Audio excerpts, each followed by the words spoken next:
أعوذ بالله من الشيطان الرجيم بسم الله الرحمن الرحيم وما أمروا إلا ليعبدوا الله مخلصين له الدين حنفاء ويقيموا الصلاة ويؤتوا الزكاة وذلك الدين القيم. محترم بزرگوں اور میرے عزیز ساتھیوں اور بیٹھے ہوئے اساتذہ کرام، ابھی میں نے آپ کے سامنے کلام پاک کی ایک آیت تلاوت کی ہے. اس کا ترجمہ یہ ہے: لوگوں کو رحم دیا گیا مگر اس بات کا کہ اللہ کے عبادت کرے، اس کے دل کو خالص رکھے اور نماز قائم کرے اور زکات دے. یہی مضبوط دین ہے. انسان اس دنیا آنے کے لیے بھیجا گیا. غالب کا تو عادل بھی تھا اور جاہل کا تو عالم بھی تھا. انسان کی تخلیق کچھ عجیب ڈھنگ سے بھی خالق کائنات کا سر کھولا بنا سکتی اور خدا کی انتہا پر آیا تو اور شدت ہو گیا اور اگر اطاعت ہوتا ہے تو بچ کر صحیح بات لے گیا.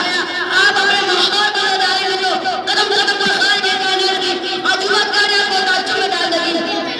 انسان کس طرح سے اللہ تعالیٰ کی خوشنودی حاصل کرتا ہے اور پتہ نہیں قرآن مجید میں اس سلسلہ میں بہت بتایا گیا، لیکن اس کا خلاصہ چند الفاظ میں کہا جائے تو کہا جا سکتا ہے.